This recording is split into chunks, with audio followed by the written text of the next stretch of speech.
Fala, meus amigos, família tricolor, amigo São Paulino, amiga São Paulina, bem-vindos, torcedores de outros clubes também, sempre muito bem-vindos. Estamos chegando nesse dia frio. Aqui em Jundiaí, pelo menos, caiu bem a temperatura. Eu gosto assim, prefiro do que aquele calor da Zâmbia. Gosto muito do tempo desse jeito aqui. Ainda bem que não choveu, né? Que a chuva às vezes atrapalha. Meus amigos, somos patrocinados pela KTO. Jogue com responsabilidade, né? Para se divertir. Ontem falamos sobre o Rodrigo Nestor. Aliás, eu fiquei surpreso, confesso que fiquei surpreso, com a quantidade de amigos que quer levar o Nestor para o Porto. Eu fiquei abismado, porque, vocês lembram, né? Eu já comentei aqui com vocês, né? Quando o Nestor tem mais de 200 jogos com a camisa do São Paulo, né? Na minha opinião, eu acho que dos 200 jogos que ele tem com a camisa do São Paulo, pelo menos 80% foram ruins. Foram jogos ruins, que ele entregou muito pouco. E o resto foram jogos bons e 2 ou 3 ou 4, 5 jogos ótimos. O resto, né, pelo menos na minha opinião, eu critiquei muito o Nestor, porque a gente sempre espera do jogador que, né, que tem talento, que tem qualidade, que entregue mais. E todo mundo criticava o Nestor. Quem assistiu os jogos do São Paulo no ano de 2023, até as fases finais da Copa do Brasil, e os jogos do Nestor também no ano anterior, criticou o Nestor, porque o Nestor estava jogando mal. Não é perseguição, não é nada disso, é que ele estava jogando mal. Mas quando ele fez o gol da Copa do Brasil, um monte de gente veio me xingar, porque eu criticava o Nestor. São as mesmas pessoas que criticavam o Nestor também. E eu aposto que quando ele perdeu o pênalti na Libertadores, essas mesmas pessoas que vieram na minha rede social me xingar, porque eu estava cobrando o Nestor, também xingaram o Nestor quando ele perdeu o pênalti. E eu não falei nada quando ele perdeu o pênalti, porque eu sempre falo, né? Para mim, quem chama a responsabilidade, para mim não merece crítica na hora de bater pênalti. Mas eu fiquei surpreso, porque eu achei que mais gente fosse falar, pensar como eu, que ele pode ser importante para o ano que vem, que o São Paulo não vai contratar, e aquilo que a gente conversou no vídeo de ontem, né? Será que o São Paulo vai usar esse dinheiro? Aí não se fala. Daqui a pouco tem novidade sobre esse caso aí. Mas para onde vai o dinheiro? Como é, né? Todo mundo ficou na mesma dúvida, mas eu percebi, pelo menos nos comentários de vocês aqui, dos amigos, que ninguém tá querendo segurar, assim, pouca gente, a grande maioria quer se livrar do Nestor mesmo. Vou falar para vocês com calma, tá? Antes, só aquele recadinho da Golcase para você. Hoje coloquei a minha garrafinha da Golcase aqui, ó. Tomei toda a água, já acabou a água, que a água fica geladinha. É a melhor garrafa que tem, gente. Eu tenho algumas, são excelentes, e eles estão na Black Friday, né? Que é um negócio super legal, que tem promoções incríveis, com produtos muito mais baratos do que o normal. Se aproveita durante todo esse mês de novembro aí. Eu gosto de falar na Golcase, que são parceiros que estão aqui com a gente, produtos licenciados do São Paulo de altíssima qualidade. Quem comprou, é que vocês não podem ver meu Instagram, das pessoas que mandam as fotos e dizendo que usaram o cupom GOLBAROLO e que tiveram um produto de qualidade. Lembrando que esse cupom vale para todo o site, para todos os produtos da Golcase, tá? Eles têm bolsa, mochila, tem, além das capinhas de celular, as garrafas, copos, tem um monte de produto legal. Então você aproveita para usar o cupom GOLBAROLO, que é um presente aqui do canal para vocês, tá? Então na Black Friday aproveite. No vídeo de ontem falamos também da minha participação lá no Tricolaços, né? Que a gente falou pra caramba do São Paulo, deixei o link também. E falei dos assuntos, comentei os assuntos que a gente discutiu no programa. E, aliás, uma repercussão muito boa. Vários amigos me mandaram recados aqui que assistiram. Muito obrigado. E é sempre bom falar do São Paulo, né? Sempre gostoso falar do São Paulo, mesmo nas fases difíceis. É o time que a gente gosta. Então, agradeço aos amigos que também viram que eu falei ontem no vídeo e foram lá ver depois, que não sabiam que eu ia lá. Então, agradeço ao pessoal que viu, tá? Meus amigos, a CBF divulgou na segunda-feira a tabela da Copa do Brasil Sub-20, da semifinal. São Paulo vai enfrentar o Bahia. O primeiro jogo está marcado para o dia 21 de novembro, 3h30 da tarde, no Novelli Júnior, em Itu. E a volta acontece no dia 27 de novembro, 4 da tarde, em Pituaçu, na Bahia. Os dois jogos serão transmitidos pela Sport TV. Aliás, daqui a pouco eu vou falar sobre essas mudanças de calendário aí. É verdade, gente, essa mudança de calendário, daqui a pouco vai mudar tudo de novo. Não acredito que vai ser esse calendário aí, acabou, vai mudar tudo de novo, você conhece o futebol brasileiro como é. E aí, a gente estava discutindo, né, essa semana, eu postei um vídeo na segunda-feira, que a vaga na Libertadores está mais perto, né, do São Paulo. Inclusive, ela pode chegar já no jogo contra o Bragantino, na quarta-feira que vem, no feriado, né. Para isso acontecer, o São Paulo tem que vencer o Bragantino fora de casa e torcer pro Cruzeiro e pro Bahia não vencer os jogos, que vão jogar contra Corinthians e Palmeiras. Então são duelos difíceis para o Cruzeiro e para o Bahia. Aí esses jogos todos acontecem no dia 20, na quarta-feira, depois dessa maldita data FIFA. E eu estou falando para vocês há um tempo, e até comentei ontem com o pessoal do Tricolaços, e eles concordam comigo. Deixa eu ter essa bola aqui, gosto de fazer programa com a bola. A gente estava comentando sobre a nossa preocupação em relação ao ano que vem, né? Em relação ao ano que vem, porque vai ser. A gente não vai contratar, contenção de gastos e tal. Olha só, uma vaga direta na fase de grupos da Libertadores pode garantir para o São Paulo cerca de 8 milhões de reais. A diferença de você pegar a pré-Libertadores e a diferença de você pegar a Libertadores. Ó, o São Paulo está em 6º lugar do campeonato, né? Está classificado para pré-Libertadores. Na pré-Libertadores garante 36,100 milhões, 36 milhões e 100 mil reais, né? De premiação pelo torneio nacional, mais mais 2 milhões e 800 mil dólares pela competição continental, pela Libertadores. Para avançar diretamente para a fase de grupos, o São Paulo precisa ultrapassar o Internacional, que é o 4º colocado.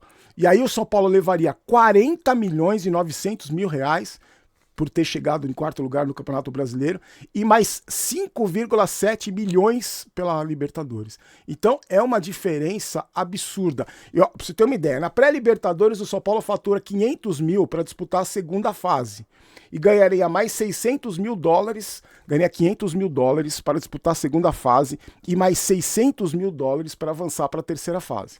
Vencendo as duas fases e se classificando para a fase de grupos, fatura mais 1 milhão de dólares. Então é importantíssimo. Eu sinceramente, eu acho difícil que o São Paulo chegue no G4. Eu tô falando até pelo futebol que tá jogando o Inter, eu acho difícil, né? E o que acontece também, né? Quando você joga a pré-Libertadores, uma eliminação nessa fase antes da fase de grupos, se o São Paulo é eliminado no primeiro confronto, por exemplo, fica fora de todas as competições internacionais. Não fica só da Libertadores, fica fora só da Libertadores. Fica fora também da Sul-Americana. Se perder o confronto da pré-Libertadores, fica fora da Sul-Americana. Porque o que acontece? Os times que são desclassificados, os terceiros colocados da Libertadores, vão para a Sul-Americana, né? Então ainda tem o time que está na Libertadores, se for eliminado, dependendo da colocação, pode ir para disputar a Sul-Americana. Se cair logo de cara, não disputa nem a Sul-Americana. Eu acho fundamental, o ideal seria mesmo chegar entre o G4, mas eu acho muito difícil, eu não acredito que o São Paulo chegue entre os 4 primeiros do Campeonato Brasileiro, sinceramente eu não acredito. E pode virar G9, né? Caso o Atlético ganha, o Cruzeiro ganha a Sul-Americana, mas eu acho que a gente vai disputar a fase de grupos. E aí vai disputar a pré-Libertadores. E aí tem esse confronto com o calendário aí da pré-temporada, vai dar uma confusão danada. A gente também discutiu, já falo sobre esse assunto do calendário, a gente discute muito aqui, principalmente em dias de jogos, sobre as substituições do Zubeldia, né? Demora para mexer, são sempre as mesmas substituições, mas olha só, nos últimos 7 jogos, 9 participações em gols tiveram os jogadores que ele colocou. E todos esses jogos, né, nesses 7 jogos, o São Paulo fez gol e pelo menos um deles foi com o jogador que ele colocou. No total, 5 assistências e 4 gols de jogadores que entraram no segundo tempo. 5 jogadores diferentes tiveram participação direta. Destaques, o Rato e o André Silva. O Rato deu assistência contra o Vasco e contra o Bahia e fez também gol contra o Bahia. E o André Silva deu assistência contra o Botafogo e marcou 2 vezes contra o Corinthians e contra o Atlético Paranaense. Além dessa dupla, né, que se destacou, tem o Lisieiro também, que entrou no segundo tempo e fez gol, Ferrarese e Jamal Lewis, que participou do gol. E a Ferrarese deu assistência, né, no clássico contra o Corinthians, e o Jamal deu a cabeçada aquele de pescotapa que sobrou no pé do André Silva. Na verdade, eu acho que independente de qualquer coisa, as substituições a gente sempre vai... Porque o que acontece, na minha opinião, né? As substituições não alteram o jeito do time jogar, ele não muda o esquema, ele coloca um cara ali, que nem ele tirou o Sabino, colocou o Jamal, que é para tentar cruzar a bola na área, o Rato, que faz sempre a mesma jogada, o Rato dá assistência porque ele cruza 300 bolas na área, né?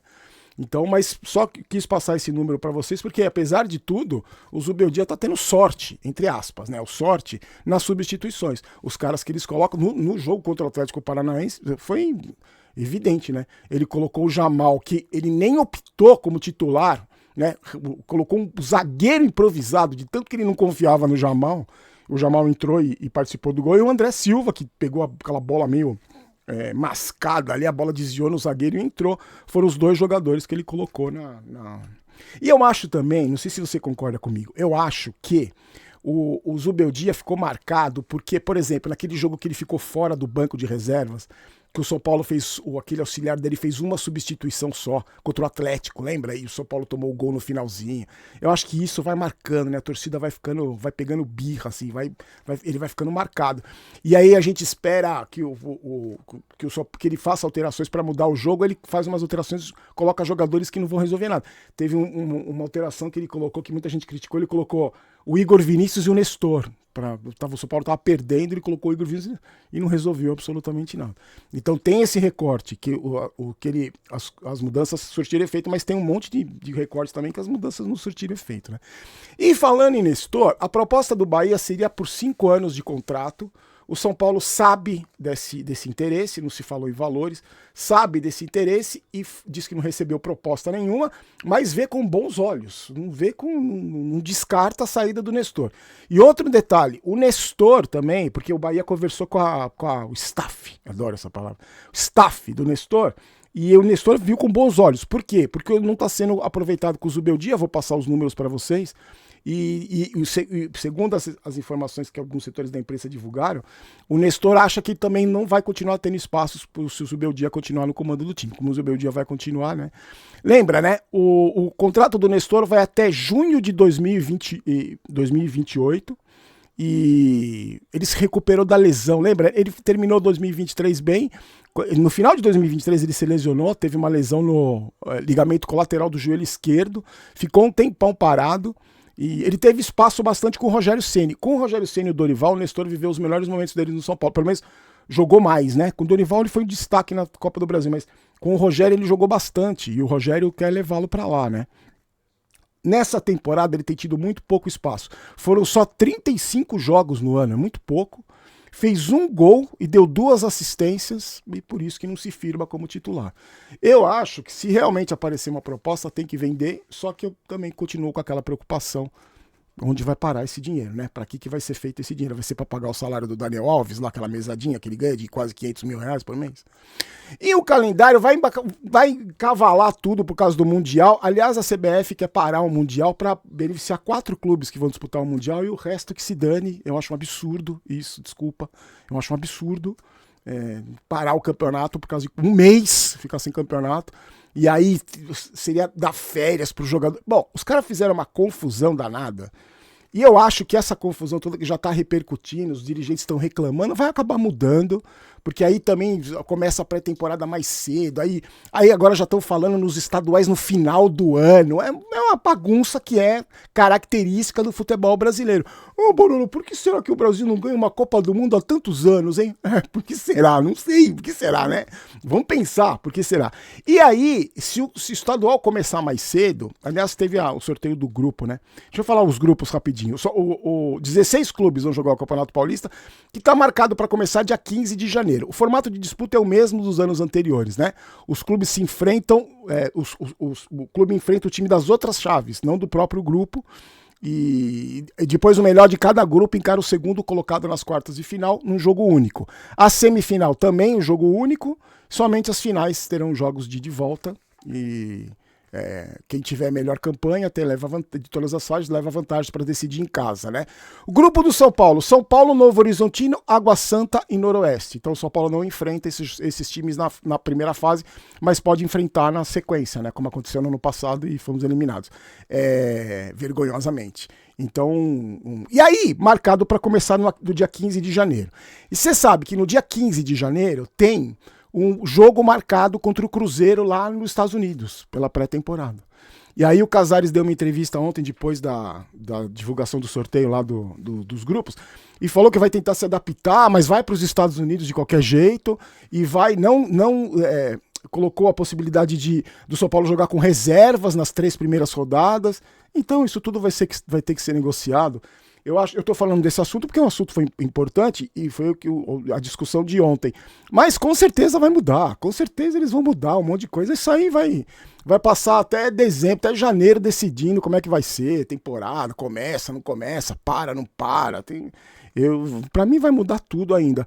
Mas o São Paulo, e tem novidade na lista, você pode aumentar a lista de jogadores inscritos no Campeonato Paulista, aumenta a lista dos jogadores da base. Então vão ter que fazer um bem bolado, o São Paulo vai ter que se adaptar se quiser fazer essa pré-temporada nos Estados Unidos. Aliás, eu gostaria de mais detalhes sobre essa temporada nos Estados Unidos. Vai ganhar dinheiro, tem alguém pagando, qual que é a pegada disso aí? Ou vai passear lá, conhecer o Pateta, o Disney, o Mickey, vai na Disney? Qual é a pegada dessa pré-temporada nos Estados Unidos? Porque tem que ter um benefício muito grande para o clube, né? Eu imagino que tenha. Imagino que seja algum patrocinador que queira levar o São Paulo para lá, algum investidor, né? Para o São Paulo, ganha tanto, você vai divulgar aqui, vai aparecer no CT do Inter Miami, lá, vamos trazer o São Paulo. Imagino que seja vantajoso para o São Paulo, né? Que não seja só um mero passeio para conhecer o Pateta. Claro que não vai ser, mas é claro que tem que ter vantagens, mas eu queria saber quais são essas vantagens, se vale mesmo a pena. Porque aí já viu, né? Se o calendário vai ser zoado no ano que vem, você imagina o que vai ter de desculpa do calendário. Pré-temporada, não teve pré-temporada, teve. Parou o campeonato, não parou. Então, mas como tudo vai mudar, como é o futebol brasileiro, a gente não pode confiar em nada, nem em ninguém. Quando o assunto é calendário, quando o assunto é um monte de coisa, mas quando o assunto é calendário não dá pra confiar em nada, nem em ninguém, eu vou aguardar. E aí a gente confere aqui as informações se sair alguma novidade. Mas o São Paulo deve fazer, se começar mesmo o Campeonato Paulista. Talvez o São Paulo tente não jogar pra frente as 3 primeiras rodadas. Não sei, isso tudo vai ser discutido ainda e já pode se preparar que vem muita confusão e dor de cabeça pela frente. Meus queridos amigos, deixem o seu like, se inscrevam no canal, a gente volta amanhã com mais informações. Os jogadores se representaram hoje, estão fazendo testes, fizeram testes hoje, que já estava no planejamento do clube, né? Então amanhã eu conto os detalhes para vocês, tá bom? E vou ficar de olho no lance do Nestor e vou ficar de olho nesse lance também do calendário, as mudanças que rolarem lá, tá bom?